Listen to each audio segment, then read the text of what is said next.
concluindo o nosso estudo do Evangelho de Marcos, que começamos em janeiro, hoje capítulo 13.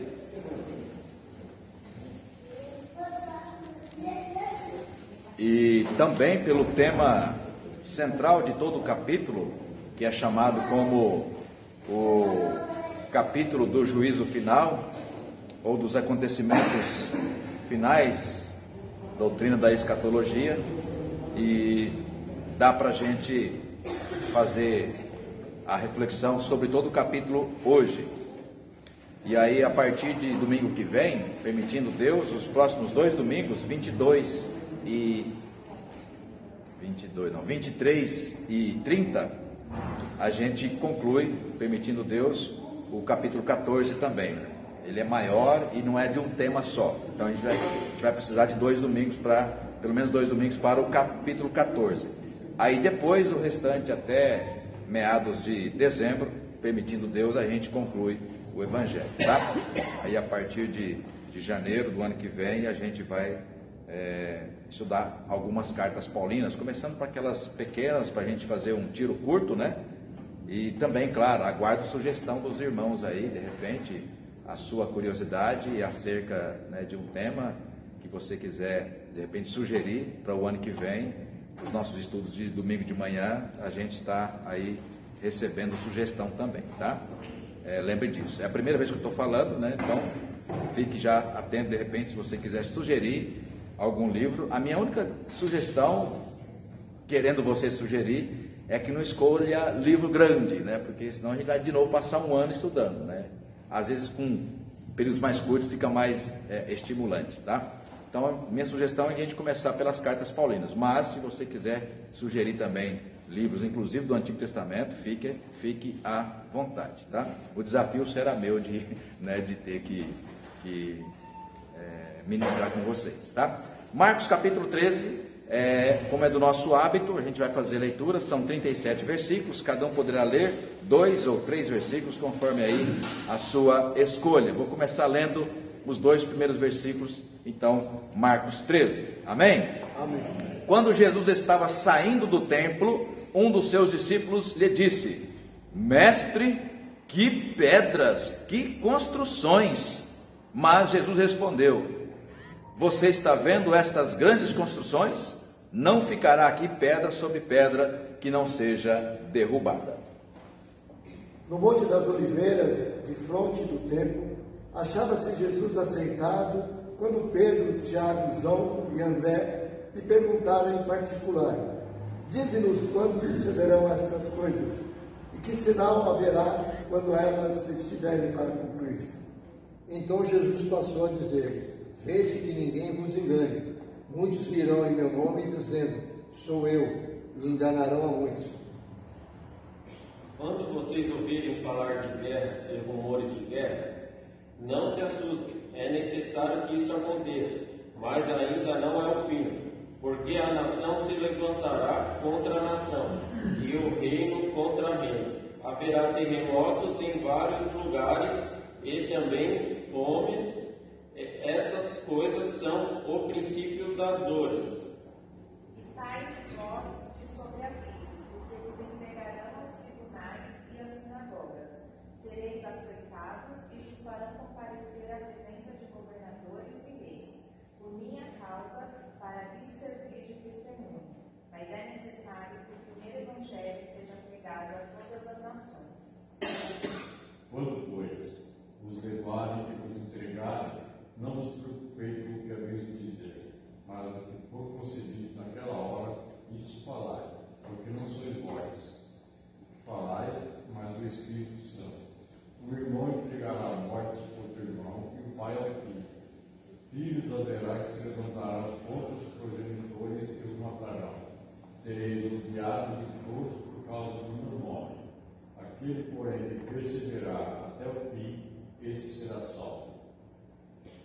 Quando, pois, virdes o abominável da desolação, situado onde não deve estar, quem lê, entenda. Então os que estiverem na Judéia fujam para os montes. Quem estiver em cima no eirado, não desça, nem entre para tirar da sua casa coisa alguma. E o que estiver no campo, não volte atrás para buscar a sua casa. Ai das que estiverem grávidas e das que amamentarem naqueles dias. Mudai para que isso não suceda no inverno, porque aqueles dias serão de tamanha tribulação, como nunca houve desde o princípio do mundo.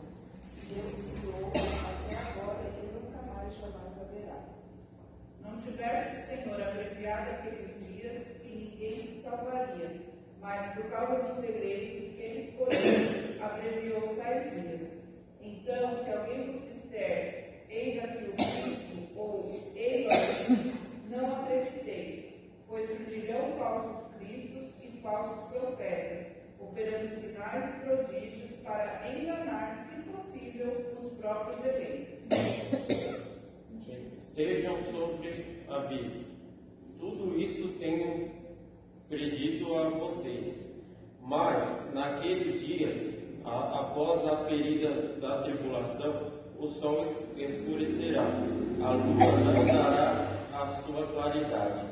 As estrelas cairão do firmamento e os poderes dos céus serão abalados. Então verão o Filho do Homem vindo nas nuvens, com grande poder e glória. E então ele enviará os anjos e reunirá os seus escolhidos dos quatro ventos, da extremidade da terra até a extremidade do céu. Aprendam, pois, a parábola da figueira. Quando já os seus ramos se renovam e as folhas brotam, vocês sabem que o verão está próximo. Assim também vocês, quando virem acontecer essas coisas, saibam que está próximo às portas. Em verdade, lhes digo que não passará essa geração sem que tudo isso aconteça. Passará o céu e a terra, porém as minhas palavras não passarão. Mas a respeito daquele dia ou da hora ninguém sabe, nem os anjos do céu, nem o Filho, senão o Pai. Estai de sobreaviso, vigiai e orai, porque não sabeis quando será o tempo. É como um homem que, assentando-se do Pai, deixa sua casa, dá autoridade aos seus servos, e cada um a sua obrigação. E ao porteiro ordena que vigie. Vigiai, pois, porque ninguém sabeis quando virá o dono da casa, se à tarde, se à meia-noite, se ao cantar do galo, se pela manhã, para que, vindo ele inesperadamente, não vos acheie dormindo. O que, porém, vos digo a todos: vigiai. Vamos mais uma vez orar, pedindo a direção do Senhor sobre esse tempo que teremos, né, de reflexão na palavra, para que Deus nos dê sabedoria a todos nós que estamos aqui reunidos. Vou pedir a nossa irmã Bina nos dirija nesta oração. Senhor nosso Deus, Papaizinho querido, te damos graças, Senhor, por mais esta manhã, Pai. Amém. Te damos graças, Senhor, pela rica oportunidade de amanhecer o mais um dia. Sim, Senhor. Podemos, Senhor amado, estar aqui reunidos na sua casa para aprendermos um pouco mais a tua palavra, Pai. Por isso, Senhor, nós rogamos a ti, Pai. E em nome de Jesus, o Senhor nosso Papai amado nos dá com graça a vida do seu amado Filho, nosso pastor, que irá, Senhor amado, nos ajudar, Pai. Que o teu Santo Espírito seja na vida dele, e que ele venha, Papai amado, falar aquilo que está na sua direção, Pai. Sim, Senhor. Em nome de Jesus, Senhor amado, nós te damos graças por tudo, Pai. Em nome de Jesus. Amém. Amém. Bom, nós vamos, a partir desse capítulo 13, ou neste capítulo 13, nós vamos voltar a pensar e refletir sobre algo que é fundamental para a tradição cristã, que são os acontecimentos das coisas, né, que apontam para os últimos dias, né?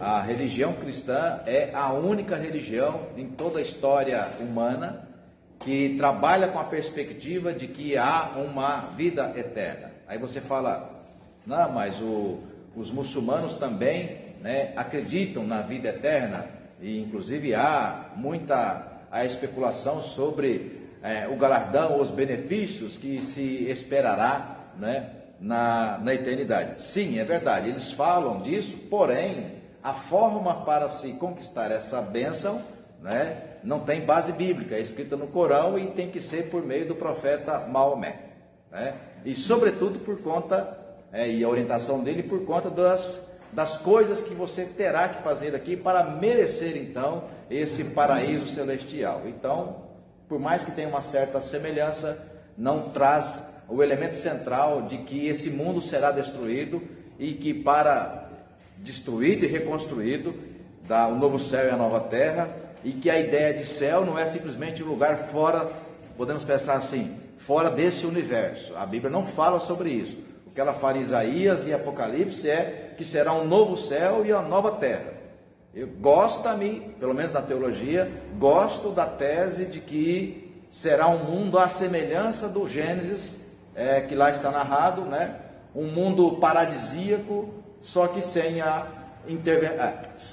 irrupção do pecado, ou seja, sem a mão do ser humano para, sobretudo, por exemplo, decidir se ele vai querer governar de novo esse mundo ou não. Então eu diria, um paraíso, e aí são teorias, né?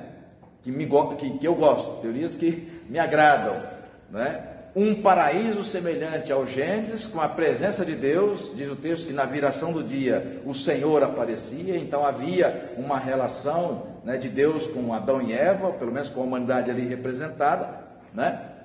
E, porém, dado liberdade a eles. A liberdade levou a gente a conhecer o que nós conhecemos.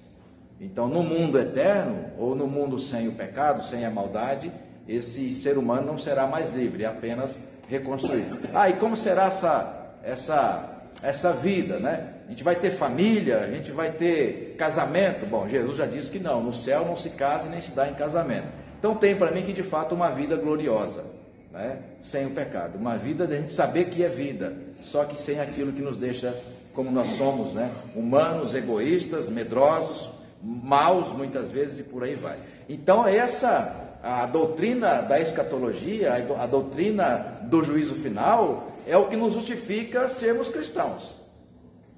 Porque se a gente perder essa coluna que sustenta a tradição cristã, a gente vira o que está bastante hoje popular no Brasil, a gente é evangélico. Ou seja, o que é evangélico? É você alimentar a sua subjetividade. Oscar, né? Sabe muito bem disso, né? Por profissional que é.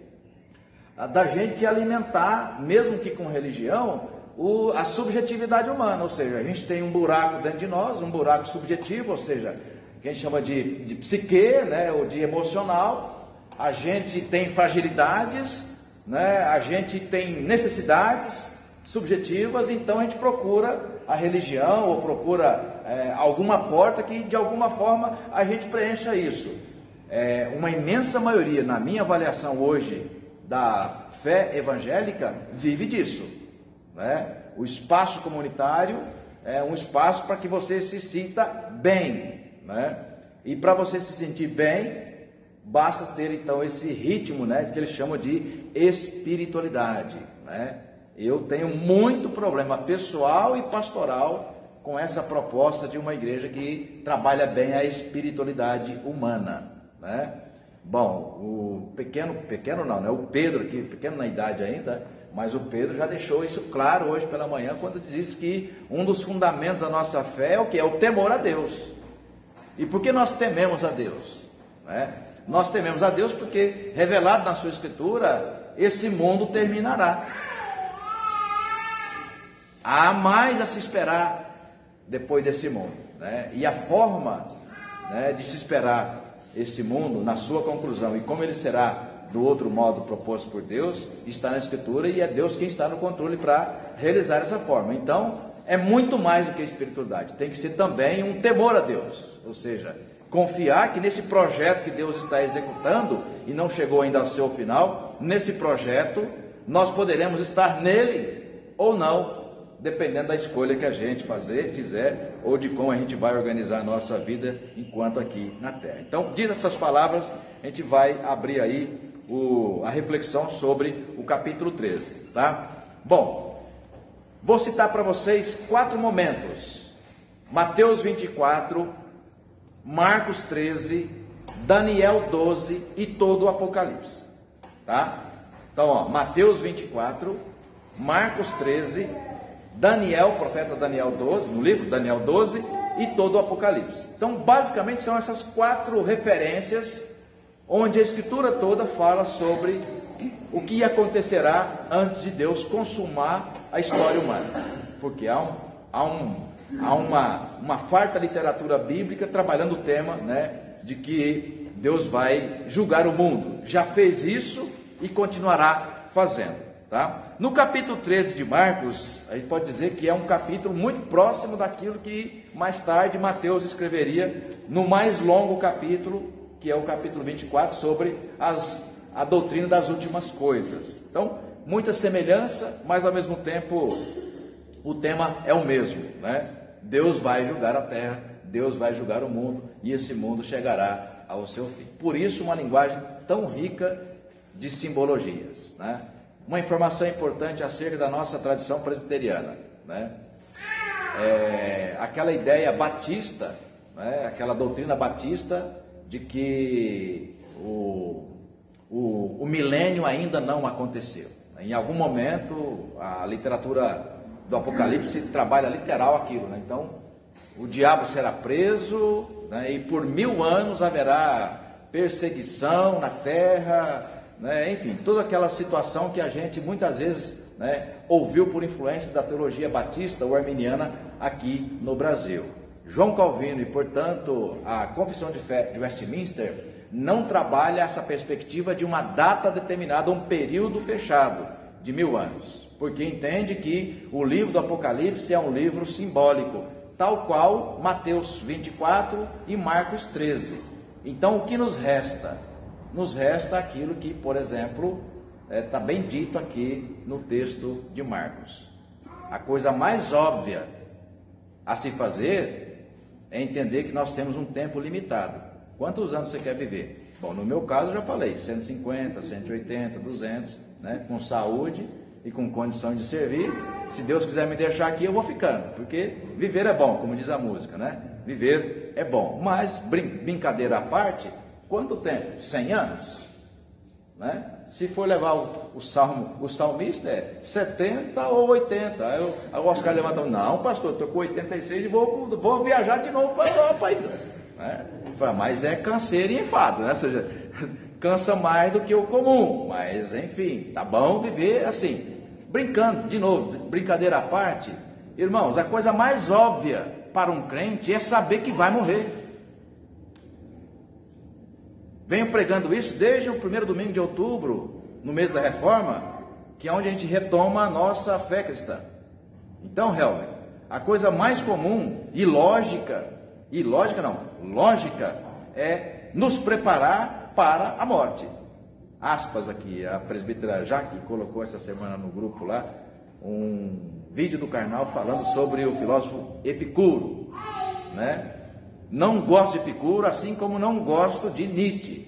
Vide como terminaram a sua vida, né? Vide como terminaram, destruídos numa angústia profunda, né? Ainda que, né, o Karnal faz aquilo muito bem feito, mas conhecendo a biografia do Karnal, ele não aplica nem na própria vida dele. Ele é um bom profissional e coloca ali, né? Quem gosta de filosofia, mas por que o senhor está dizendo isso? Porque, irmãos, irmãs, o fato de saber que a vida tem um fim, move toda a nossa forma de entender como é que a gente vai administrar enquanto a gente está aqui. Então, ficar especulando sobre como será a volta de Cristo e mais ainda, como, né, quando será, né, desvia o foco que deve estar em nós, que é, quando você vai? Ou como Lutero, que abriu a sua espiritualidade, no caso, que seria mais tarde evangélica, né, diante da morte, e se eu morresse agora? Como é que eu estaria no tribunal de Deus? Aprovado ou reprovado? Né? Então esse foi o caminho, Helwig, que João Calvino e os reformadores decidiram seguir, para não ficar tentando entender algo, pelo menos explicar algo que é simbólico. Por exemplo, os sinais que estão colocados, bastante simbólicos e metafóricos, nesses trechos, Daniel 12, Mateus 24, Marcos 13 e todo o Apocalipse. E no texto que nós lemos aqui, chega até a dizer que nem Jesus, Atos vai dizer a mesma coisa, nem Jesus sabe quando é que será o dia do juízo final, apenas ao Pai. Está dada a informação, então, Milton, está dada a informação de que não compete a nós ficar especulando, né, o que é a besta do Apocalipse, né, o que é, né, os dragões, né, as 7 taças, né, e por aí vai, ou mesmo aqui, como é que se dará isso? Mas coitada das grávidas, como é que será isso, né? Toda uma literatura simbólica para dizer algo que para nós, como resumo no capítulo 13, Dona Isabel, é: vigie, ore e prepare-se. Sabe por quê? Você não sabe, ninguém de nós sabe quando é que, não Cristo volta, mas quando Ele mesmo vai nos recolher para a mansão celestial ou para o seu tribunal. Estando diante do tribunal de Deus, como é que nós estaremos lá? Prontos, né? Ou desavisados, como ele cita aqui a parábola, né? Como o ladrão, né? Se o ladrão avisasse quando vai na sua casa, ele cairia do cavalo, né? Óbvio, você estaria lá ou esperando com um 3/8, para quem é a favor, né? Ou esperando com a polícia, é óbvio, né? Então ele usa a metáfora para dizer o seguinte: olha, você sabe quando é que vai, né? Ninguém sabe, mas um dia você vai. Então a escatologia é nos preparar para o juízo de Deus, para o juízo final, não na sua volta, caso aconteça, 1 Coríntios 15, né? Caso aconteça de Cristo voltar, estando nós aqui, essa geração viva, a gente vai comparecer perante o tribunal de Deus, né? Estando mortos, ressurretos para então a glória eterna, tá? Vamos achar o texto para a gente fazer a primeira comparação com o capítulo 13 de Marcos, sobre a mensagem que ele coloca aqui: por que o templo será destruído, tá? Então abra comigo lá, são poucos textos, porque eu quero terminar todo o capítulo 13 hoje, então são poucos textos, vamos todos juntos encontrá-los. Segunda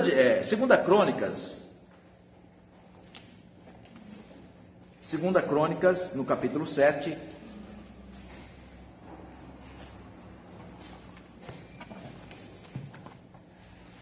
Segunda Crônicas, no capítulo 7, é decorado e bastante conhecido, pelo menos os 2 primeiros versículos, 14 e 15, desse bloco, né? Quando da glória, da construção do templo. E por que é importante a gente retomar esse texto? Porque lá no ano aproximadamente, Priscila, no ano 950 a.C., foi inaugurado o glorioso e poderoso templo de Jerusalém, né? Importante dizer que, como nós vimos na semana passada, 1 Reis 4, 2 Reis 4, a glória de Davi não era apenas uma glória religiosa, porque foi o rei segundo o coração de Deus, mas também uma glória terrena, porque Davi conquistou muita terra, né? Conquistou muito apoio político, conquistou muitos bens. Várias nações passaram, isso do ponto de vista humano, é até ruim, né? Mas foi permissão de Deus. Várias nações dominadas por Davi passaram a pagar imposto, né, para Jerusalém, porque terra conquistada era, né? É como você vai no banco, pega dinheiro emprestado, você vai ter que pagar juros, né? O dinheiro chega, mas tem que pagar juros, né? Então naquela ocasião, para que não houvesse guerra ou invasão naquela terra, havia um acordo político ali, então eu pago uma taxa, o que aconteceu com o Brasil durante pelo menos 400 anos, né? Olha, vamos bancar a coroa portuguesa. Depois de um tempo a coroa portuguesa fica, né, por exemplo, se você for ler a Confidência, não a Inconfidência, mas a Confidência Mineira, ou seja, os preparativos para romper com Portugal, que Portugal, a coroa portuguesa estava atolada em dívida com o reino inglês, Reino Unido. Então, o Reino Unido aumenta os juros. Aumentando os juros, as Minas Gerais tinham que mandar mais ouro. Era em torno de 1.500 quilos de ouro por ano. Já viviam aqui. Não havia mais escravo que conseguisse tirar, né, ouro para bancar aqueles impostos. Então, aquela condição de Davi era a condição de, olha, alguém que tem muito prestígio. Então, esse era, um resumo rápido, esse era o rei Davi. Bom, então o rei Davi tinha um sonho de construir um templo em Jerusalém. Morreu antes de fazê-lo, ainda que tenha recebido as plantas. Então ele entrega tudo prontinho para Salomão, o herdeiro, que herda toda essa glória, dinheiro, fortuna, prestígio, poder, e com o desafio de construir o templo. A maior obra, né, e a maior decepção de Salomão foi exatamente o templo. Por que a maior obra? Porque foi no tempo dele que se construiu, mas também foi no tempo dele que o templo foi, né, como se diz, profanado. Então constrói aquela glória maravilhosa, em torno de 40 anos, constrói o templo maravilhoso, mas depois casa-se com 700, né, esposas, e elas próprias, vindo com a sua cultura, com a sua religião, como vocês sabem, vieram a profanar o templo, tá? Bom, no ano 950 a.C., esse templo foi construído. Quando foi a inauguração? O texto que a gente vai ler agora, aí, 2 Crônicas, capítulo 7, tá? Verso 14: se o meu povo, que se chama pelo meu nome, se humilhar, orar, me buscar e se converter dos seus maus caminhos, eu o ouvirei dos céus, perdoarei os seus pecados, sararei a sua terra, os meus olhos estarão abertos e os meus ouvidos estarão atentos à oração que se fizer neste lugar. Aonde? No templo. Ele estava inaugurando o templo. Porque escolhi e santifiquei este, olha aí, templo ou casa, conforme for a sua tradução aí, para nele esteja o meu nome para sempre. Os meus olhos e o meu coração estarão ali todos os dias. Se você andar diante de mim, como fez Davi, seu pai, fazendo segundo tudo que lhe ordenei, e guardando os meus estatutos e os meus juízos, também confirmarei o trono de seu reino, segundo a aliança que fiz com Davi, seu pai, dizendo: nunca lhe faltará sucessor que governe em Israel. Porém, se vocês se afastarem de mim e me abandonar os meus estatutos, os meus mandamentos, que eu lhes prescrevi, e se servirem a outros deuses, olha, o próprio Salomão recebe essa orientação de Deus, ele consagra o templo, e ele mesmo, menos de 10 anos depois, vai com os casamentos políticos profanar o templo. Olha aqui, como é que a escritura é maravilhosa, né? Está lá a informação. Então, ele inaugura o templo, Deus fala com ele, Carlos, o texto chega até nós dizendo o seguinte: olha, se você mantiver fidelidade, eu serei fiel, os meus olhos estarão nesse templo para sempre, perpetuamente. Da mesma forma que eu fui fiel com seu pai, cuidei do seu pai, eu também quero cuidar de você. Só que eu não abro mão de uma coisa. Irmão, essa palavra ainda é para hoje. Eu não abro mão de uma coisa. Eu não divido a minha glória com outra divindade, com ninguém. Agora, se vocês decidirem fazer isso, eu retiro a minha mão e vocês caminham por conta própria. É isso que ele está dizendo para Salomão, no dia da inauguração do templo, tá? Verso 20, verso 19: porém, se vocês se afastarem de mim e abandonarem os meus estatutos e os meus mandamentos que eu lhes prescrevi, e se servirem a outros deuses e os adorarem, então, olha só, os arrancarei da minha terra que lhes dei, lançarei para longe da minha presença este templo que santifiquei ao meu nome, e tornarei o templo em motivo de provérbio e de escárnio entre todos os povos. E todo aquele que passar por esse templo, agora tão exaltado, será espantado, ficará espantado e perguntará: por que o Senhor fez isto com essa terra e com este templo? 22, a resposta: porque deixaram o Senhor, o Deus de seus pais, que os tirou da terra do Egito, e se apegaram aos outros deuses, os adoraram e os serviram. Por isso, eles trouxe sobre eles todo este mal. Bom, então está anunciado aqui que Deus manteria essa aliança, Magda, com o povo de Israel de forma perpétua. De forma perpétua. Mas, infelizmente, o coração do homem, Jeremias 17, né? É corrupto, é ganancioso, é insaciável. Aliás, isso no vídeo que a Jaque colocou lá mostra muito bem, né? O ser humano, ele projeta um carro zero, e aí quando ele compra o carro zero, ele quer o segundo. Ele compra o segundo, ele quer o terceiro. A casa própria, ele quer a segunda, a terceira. Ou seja, o coração do homem é insaciável, né? E o coração do ser humano. E com a vida religiosa não é diferente. Por isso que a teologia reformada trabalha com a submissão. Porque a submissão, a medida, Milton, é Deus. A medida é Deus. Então, a gente precisa ter sempre em alto nível no nosso raciocínio espiritual, para que propósito, né, Deus está me mantendo vivo aqui neste mundo? Com que condição? Para que eu não possa ser o Deus de mim mesmo, né, que é a maior tentação. Então, saindo do tempo, capítulo 13 de Marcos, verso 1, ele inaugura esse bloco dizendo, olha, em que momento o Senhor Jesus vai proferir aquela profecia, né? Bom, você vai dizer, é a primeira vez que Deus vai julgar a terra? Não. O grande templo, que durou aproximadamente 380 anos, ele foi criado em 950 a.C., Carlos, por Salomão, e em 586, no primeiro exílio, vai o quê? Vai vir abaixo. Então, a primeira destruição do templo em Jerusalém, que tem uma réplica aqui em São Paulo, né? A primeira destruição vai ser em 586, quando o quê? Nabucodonosor, o príncipe lá, o rei da Babilônia, faz o quê, né? Invade, conquista Israel. Veja, Helvig, que era interessante.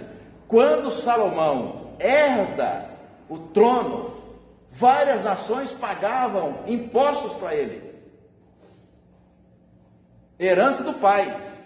Por isso a profecia foi dada, olha, Marcos, na palavra que foi dada a Salomão: se você se mantiver fiel no seu reinado, a mim, né, não te faltará sucessor. Assim como fui com Davi, seu pai, serei com você. Ok, só que ocorre que ele não foi fiel, ele foi ganancioso. Eu penso assim, né, Alessandra, estudando psicanálise, ele tinha um problema psicológico com o pai. Sabe aquele filho que herda o peso? Poxa, quem é você? Sabe quando você é filho de alguém muito famoso? Quem é você? Ao invés de você, eu sou o Pedro, eu sou o Antônio, eu sou filho do fulano. Não perguntei quem é seu pai, eu perguntei quem é você, né? Então é a sombra de alguém importante na família. Isso muitas vezes psicologicamente, né, nos deixa para baixo. Bom, Salomão herda uma glória de Davi. E aí podemos pensar, Elid, mas eu serei muito maior do que meu pai. E para isso, qual o caminho que ele encontrou? Né, Helvig? Bom, eu vou buscar os casamentos políticos.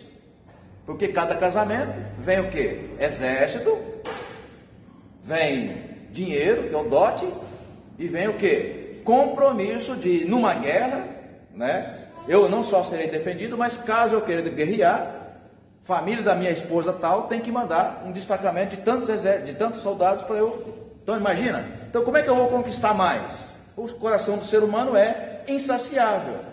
O que acontece, né? Durou bastante, quase 400 anos, mas veio abaixo. Por quê? Onde termina esse projeto megalomaníaco, né? Termina nas mãos de Nabucodonosor, né?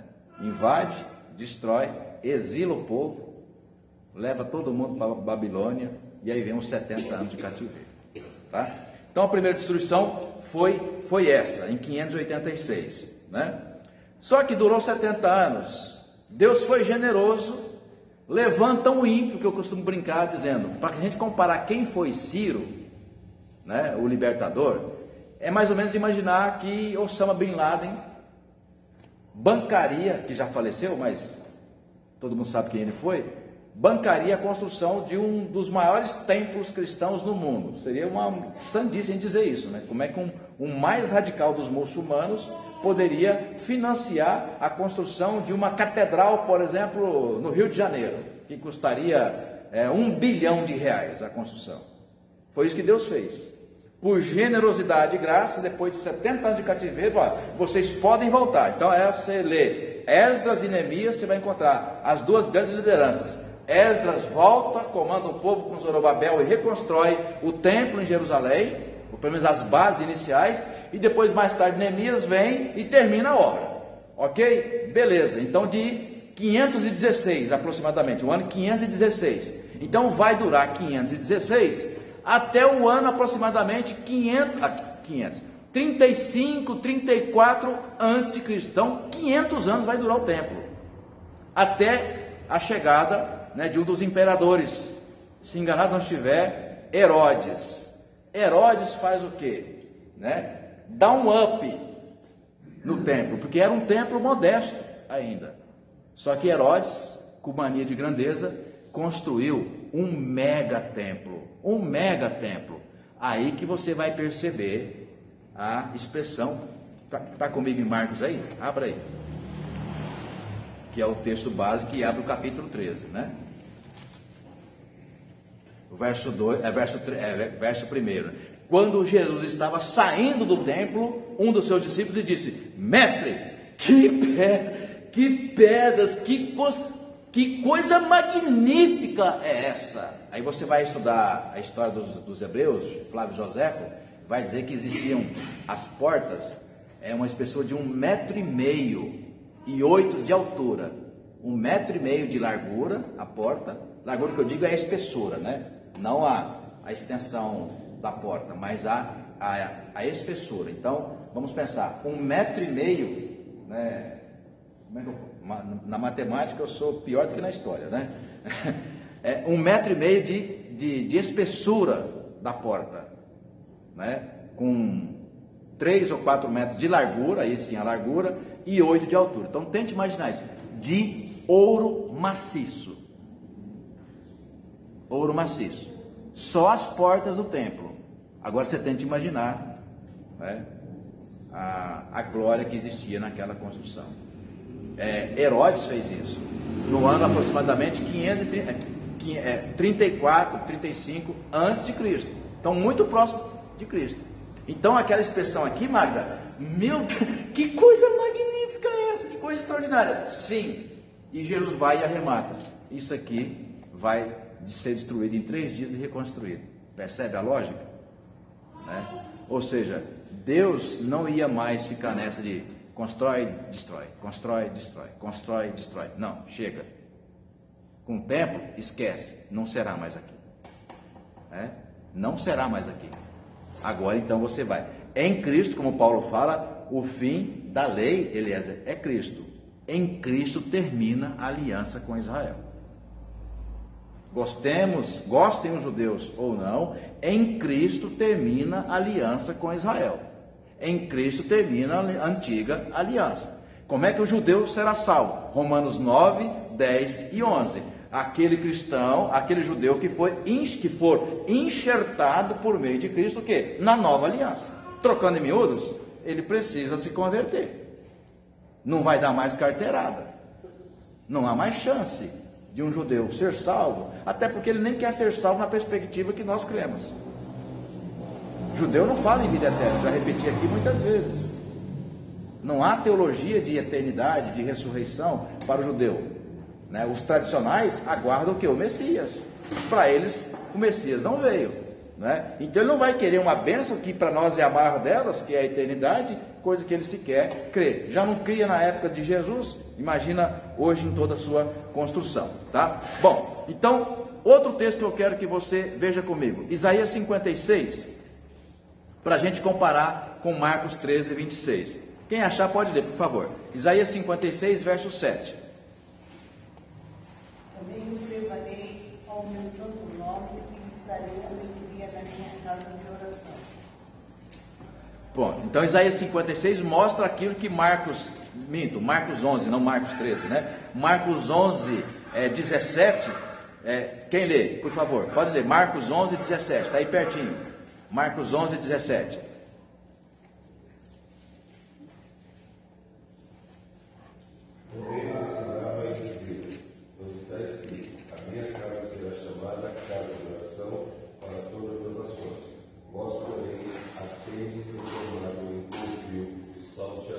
Ok, então você percebe que lá mesmo já, antes da primeira destruição do templo de Salomão, já se alertava, olha, cuidado, a minha casa tem que ser chamada casa de oração para todos os povos. Mais tarde, Jeremias 7 vai dizer, olha, vocês estão transformando a casa do Senhor, antes da destruição do templo, vocês estão transformando a casa do Senhor em covil de salteadores. Então, passa-se o tempo, chega Jesus e vai dizer a mesma coisa. E a gente poderia interpretar assim, Misael: vocês sabem, porque não faltaram profetas, quantos alertas Deus disse sobre o que vocês deveriam fazer no templo e com o templo. Então agora, basta, será destruído, não há mais o que fazer. A nova aliança não passará mais pela pedra, pelo ouro, né, pela glória terrena. A nova aliança agora, o que? É em Cristo Jesus, e a maior bênção será o que? A celestial, não será mais na terra. Bom, dito isso, né, é importante a gente dizer os sinais do tempo, que eu sei que é onde você está na expectativa maior, né? Se não é a sua, é a minha.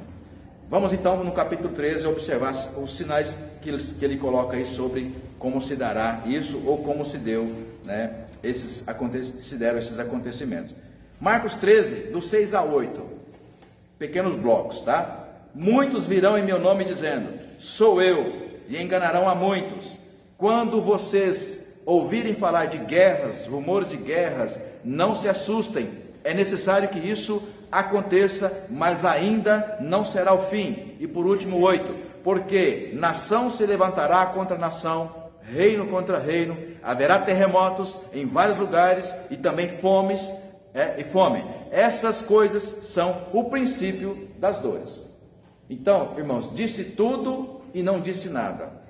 É uma frase feita. Ou seja, desde aquela época mesmo, nação se levanta contra nação. Guerra. O próprio Israel era expert em fazer guerra e sofrer guerra, né? Então é um sinal que Jesus está dando. Já naquela época, muita gente passava fome. Hoje, né, a gente fica preocupado. Por que o mundo está preocupado com a Ucrânia? Porque a Ucrânia é a Europa. Você sabe o que está acontecendo nesse exato momento na Serra Leoa, na Uganda, Gabão? Mas quem é Serra Leoa, Uganda, Labão, Gabão? Percebe? Quantas vezes? Qual foi a última vez que você viu, né, sobre a guerra civil na Uganda, na televisão, ou mesmo na internet, porque já que a televisão está fora de moda, né? Nos grandes canais aí, nas redes sociais, né? UOL, né? Folha, enfim, esses que são os maiores. Não, em algum momento, você pode citar o de sua preferência. Em que momento você está ouvindo falar da guerra civil na Uganda, né? Serra Leoa, a fome, né? De vez em quando você vê lá o Acnur, né? Ou a Cruz Vermelha pedindo ajuda para você, né? Mandar lá algum dinheiro para as crianças subnutridas. Ou seja, a fome continua aí reinando em muitos países. Na Síria, por exemplo, por causa da guerra civil, faz 3 anos que está em guerra.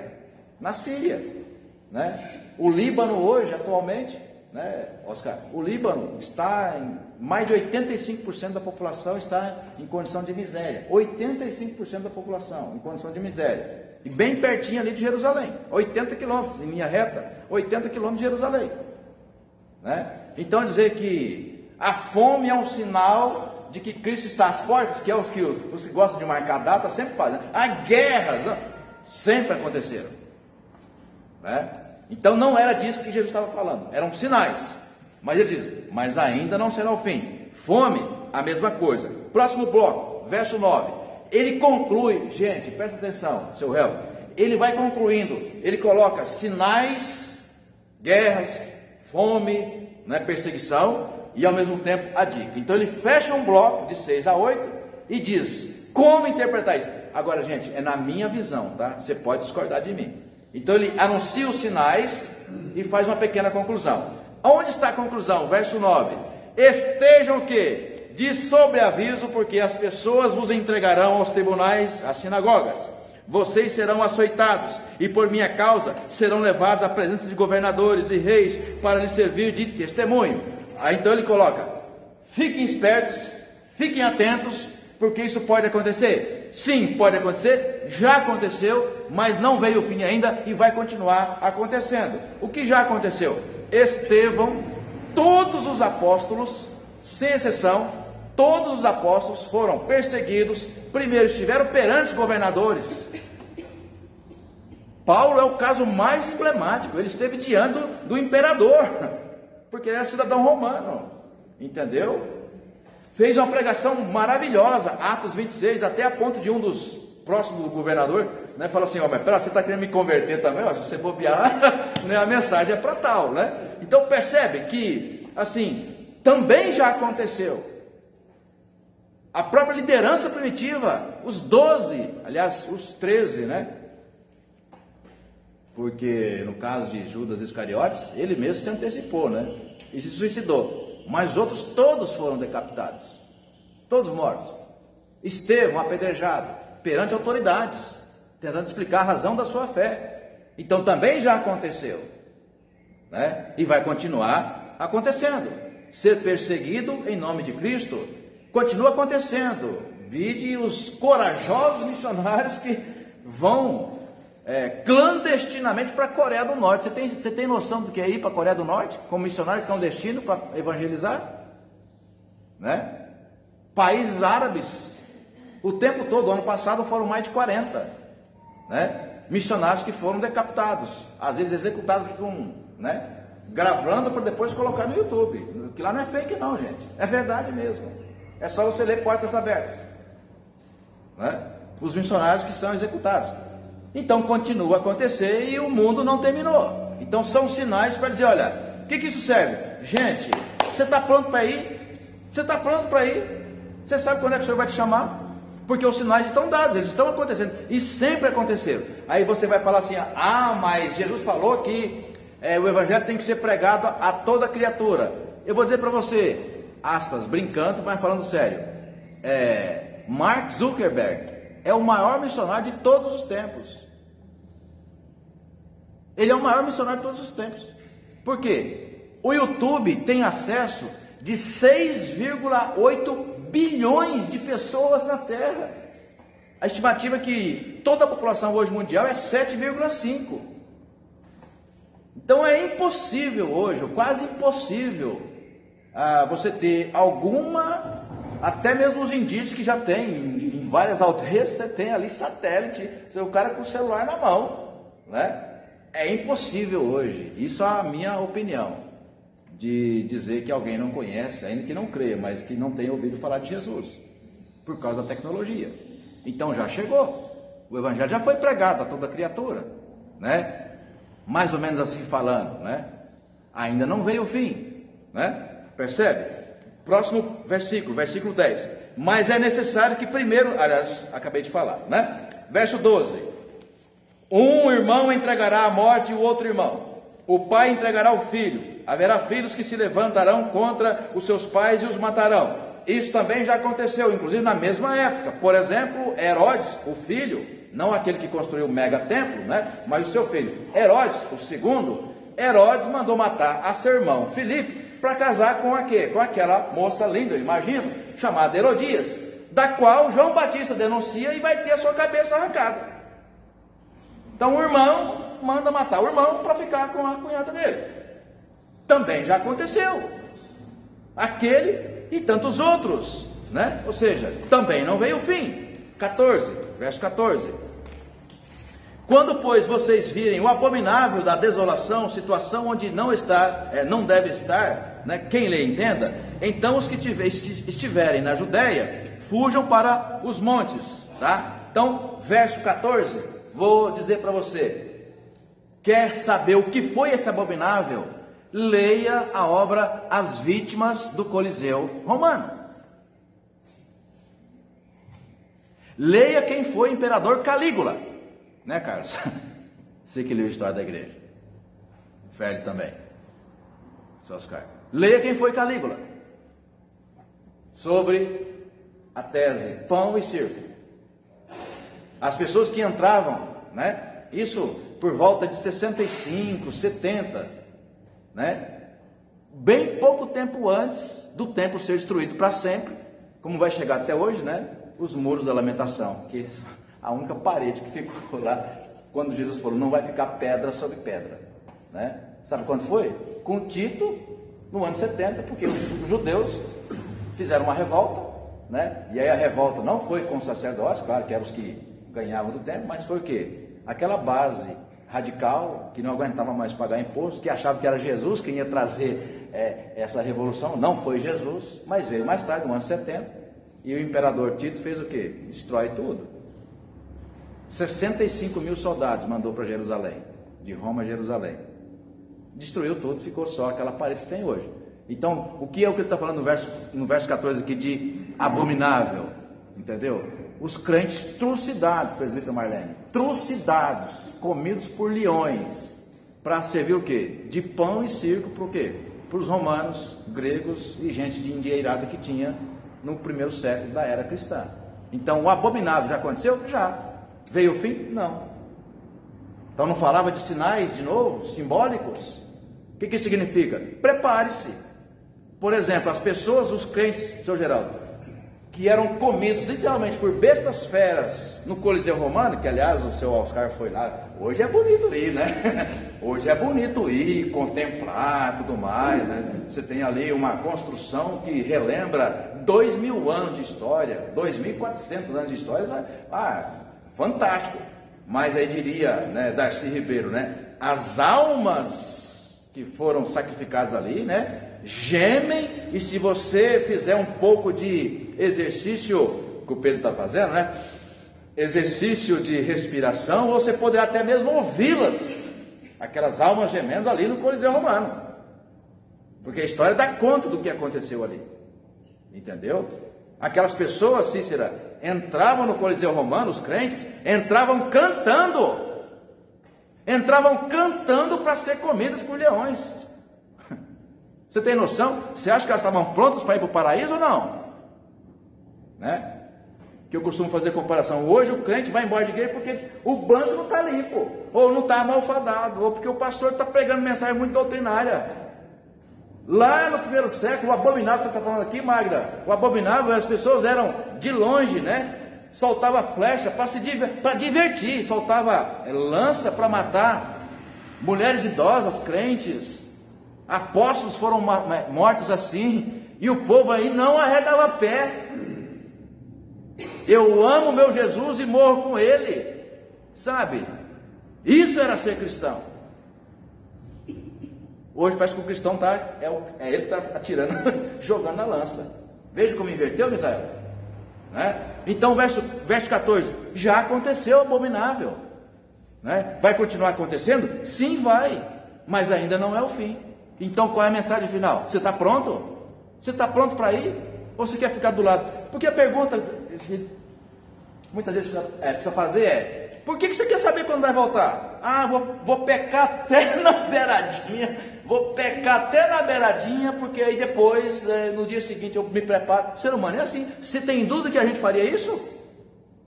Você tem dúvida que a gente faria isso se soubesse quando Jesus vai voltar? Eu não tenho. Então a mensagem é: olha, use o melhor tempo que você tem para glorificar a Deus, amém? Amém. E não ficar especulando quando vai vir. Tá pronto, porque eu vou esperar para outro. Eu tenho um irmão que gosta de falar isso, porque foi nascido na igreja, né? Minha mãe, quando pega ele para falar, rapaz, eu falei, não, o Apocalipse não fala que vai ter a segunda viagem. Olha o mardito. Você fala, ele deu lá, interpretou literalmente. Não, porque a Bíblia fala que vai ter uma segunda viagem, né? Eu vou na segunda. Você, tá, você vai na segunda viagem. Só tem uma primeira viagem, irmão, é agora. Não tem segunda viagem. O trem vai quebrar. O trem vai quebrar, né? Vai ficar sem gasolina, sem energia, tá? 16 a 18, já estamos terminando, nosso horário está esgotado. 16 a 18, aí mesmo em Marcos. E quem estiver no campo, não volte atrás para buscar a sua capa. Ai das que estiverem grávidas e das que amamentarem naqueles dias. Orem para que isso não aconteça no inverno, né? Então, semelhante, né? Ele pega situações delicadas, né? de tragédias, né? Dizendo, olha, poxa, imagina a situação. Então, é assim. O tempo todo vai ter mulher grávida, o tempo todo vai ter gente, né, em situação adversa, ou seja, é mais um exemplo para dizer, olha, não é um sinal, né, de que Cristo está às portas, como às vezes os nossos pais, né? Minha mãe gosta de falar, né? E eu costumo brincar, já te passo a palavra, eu costumo brincar assim, gente, é uma questão da própria condição biológica da vida humana, né? Minha mãe está com 77 anos.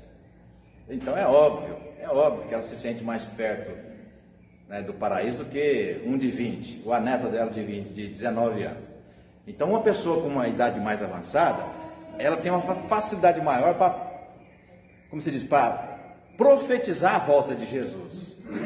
E quando ela lê Marcos 13, então, fica mais claro ainda. Por quê? Porque, biologicamente falando, ela já se sente mais próxima da morte. Gente, isso é a lei da vida.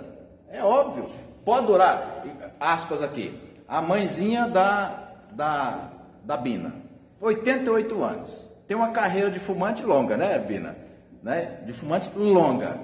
E agora, no começo desse ano, um pouquinho mais para cá, pegou um câncer. Gente, passou por 16 quimioterapias, 16, né? 16 sessões, e aí de repente a família ela ia viajar para fora do país. A Bina não vou, porque afinal de contas, o que você faz? Não, minha mãe, 88 anos, fuma muito e um câncer, o que você espera? Né?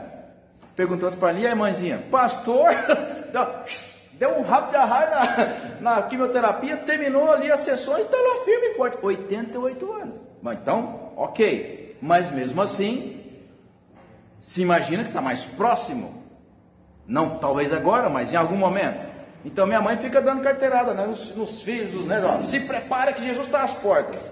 Eu falo, brinco para ela, mas falando sério, está às portas para a senhora, mãe, para mim não, né? Mas você não quer que Jesus volte? Não, eu quero que ele volte, mas no tempo que Deus disser que ele tem que voltar. Porque a preocupação não é quando ele vai voltar, a preocupação é a igreja. Ele fala nesse texto inteiro, você está pronto? Você está pronto? Você está aguardando a volta de Jesus? Não, mas prepara para você ir para o encontro dele. Porque pela lógica, é muito mais fácil você morrer, pela lógica, tá? Do que ficar especulando quando é que Jesus vai voltar. Pode falar, Carlos. É só sobre esse texto das testemunhas grávidas. Eu estava ouvindo um estudo aqui numa quarta-feira e foi levantado a questão aí por que as testemunhas de Jeová não têm, estão proibidas de ter filhos. Então é exatamente por causa desse texto, porque quando eles acham que estão perto da volta de Jesus, filho, proíbe ter filho. Não da volta de Jesus, eles não falam a volta de Jesus. O fim final da Armagedon, né? Sim.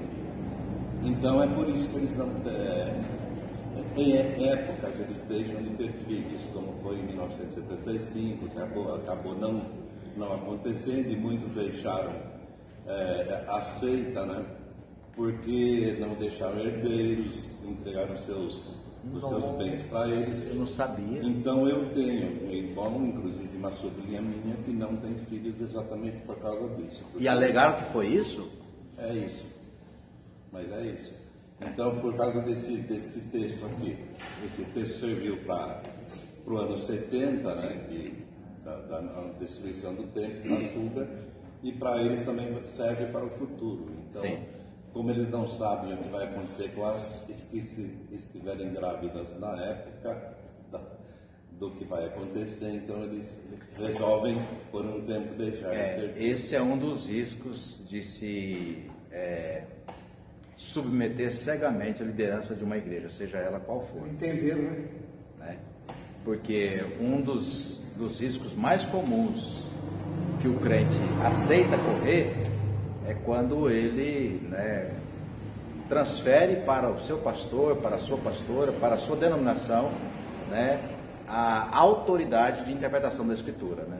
Bom, a Reforma Protestante tem um legado, aliás, permitindo Deus, hoje é somente Cristo, né? A gente vem de somente a fé, somente a graça, hoje somente Cristo, e domingo que vem, gente, somente a Escritura. Esse é um legado da Reforma Protestante, somente a Escritura e na sua língua, para você compreender. Mas mesmo estando em português, o que a gente faz hoje no Brasil é muito comum, não, deixa o pastor interpretar. Está aí um resultado de interpretação literal, né? A gente também faz interpretação literal? A gente? Claro que faz. Mas eu estou aqui, inclusive concluindo esse tema, né? Eu estou aqui dizendo o seguinte: na forma da gente interpretar na tradição, não sou só eu. Centenas de pastores, na verdade milhares de pastores da tradição reformada vão na mesma direção. Se você pegar a doutrina da escatologia, na Confissão de Fé de Westminster, é meia página, não é nenhuma, é meia página. Por quê? Porque ela aponta aonde? Na direção de você se preparar para ir com Cristo. E não quando Cristo vai voltar, que nem ele sabe. Nem ele sabe, para ser fiel à Escritura. Marcos e Atos falam que essa data compete a quem? Ao Pai. Então os presbiterianos vão na seguinte direção: olha, prepare você para estar com Cristo, como o Lutero fez, né? Aos 22 anos teve uma visão: se eu morresse agora, eu não estava pronto, eu não me sinto salvo. Apesar de ser muito moralista, Lutero, né? Eu não me sinto salvo. Depois, mais tarde, vai descobrir o quê? É pela efetiva graça de Cristo, ou seja, é o favor que ele fez, e agora eu tomo posse desse favor, porque agora eu creio nesse favor, e não por aquilo que eu sou capaz de fazer, né? Bom, então a mensagem central de Marcos 13, apesar de todos esses sinais que ele dá, que ele coloca para nós aqui, olha só, a versão final do capítulo é o quê? Exortação o quê? A vigilância. Você precisa estar pronto, por isso ele sugere, ele coloca a mensagem. Eu vou ler para terminar, o 32 e depois lá o 36 e o 37. O 36 e o 37. O 32, mas a respeito daquele dia ou da hora, ninguém sabe, nem os anjos no céu, nem o Filho, senão o Pai. Tá? 36, para que vindo ele inesperadamente, não encontre vocês o quê? Dormindo. É a mesma linguagem, Leila, que Paulo vai usar no grande capítulo da primeira carta aos Coríntios, capítulo 15, quando ele fala, né, a respeito da volta do Senhor. Né? Tem muito crente dormindo. E por que ele está dormindo? Ele está dormindo porque ele acha que a vida dele, a espiritualidade dele tem que ser vivida, né, essencialmente aqui na terra. Por isso hoje as igrejas parecem literalmente um spa. Essa é só a minha opinião, né? Parece um spa, né?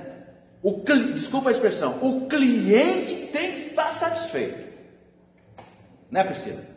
Que tem muita experiência de igreja, inclusive de outras denominações por aí, né? Família dela que foi líder de igreja, não é diferente. Ou seja, já encontrou isso também nas igrejas por aí. O cliente em primeiro lugar, você tem sempre razão, né? Então tem que estar tudo bem e do melhor. E nós viemos de um contexto da era primitiva, em que as pessoas morriam para não renegar a sua fé, e das formas mais estúpidas que se podia imaginar ainda até hoje. E no entanto, né, a frase feita no capítulo 13 é: você está pronto? Não durma, não durma, né? Na tradição, porque nós recebemos, Marlene, a orientação dos nossos pais, avós, de antes de deitar, dormir. Não sei na sua casa, mas na minha, por que você, na hora que você vai deitar, antes de dormir você ora? Duas coisas básicas. Primeiro, você agradece pelo dia que você teve e está terminando, né? Segundo, você pode dormir, já que o cérebro vai entrar em estágio de descanso, né? Você pode dormir e não acordar. Você pode dormir e acordar no tribunal de Deus. Você está pronto? Quantos pastores estão pregando isso hoje que vocês conhecem? Seja honesto, precisa responder para mim. Quantos? Talvez por isso nós estamos com tão pouca gente interessada. Não, as pessoas querem o céu aqui na terra. Igreja boa mesmo é aquela que cura tudo, resolve tudo e que você troca de carro todo ano. Né? Igreja chata é aquela que entra anos, sai anos, 10 anos, 70 anos, né, Marcos? Estão falando a mesma coisa. 70 anos aquela mesa está ali, uma vez por mês é ceia, do mesmo jeitinho. Ué, o evangelho mudou alguma coisa que eu não estou sabendo? Então é assim, né? Levanta tu que dormes, desperta, né? Atento, porque você pode dormir e não acordar. Mas se você dormir com o Senhor, você vai acordar com o Senhor. Amém? Amém. Vamos orar. Damos-te graças, Senhor, por esse tempo que passamos na tua presença. Obrigado por tua palavra, que é fonte de luz e ao mesmo tempo é alimento para que possamos perseverar na fé, Senhor, porque todos que estamos aqui nesta manhã, sem exceção, aqueles que nos acompanham de casa, temos plena convicção de que a maior bênção que nós aguardamos do Senhor é ter o nosso nome chamado naquele último dia. Lá queremos estar, ó Pai, na tua glória no último dia. Permita, ó Pai, que cada um de nós que aqui está, que ouviu, que recebeu essa palavra, aqueles que também estão em casa, que cada um de nós tenha plena convicção de que naquele último dia o nosso nome será chamado para a glória e honra de Jesus, nosso único, eterno e suficiente Salvador. Amém. Amém. Deus nos abençoe, irmãos e irmãs, a nós aqui e a vocês que nos acompanharam de casa, em nome de Jesus.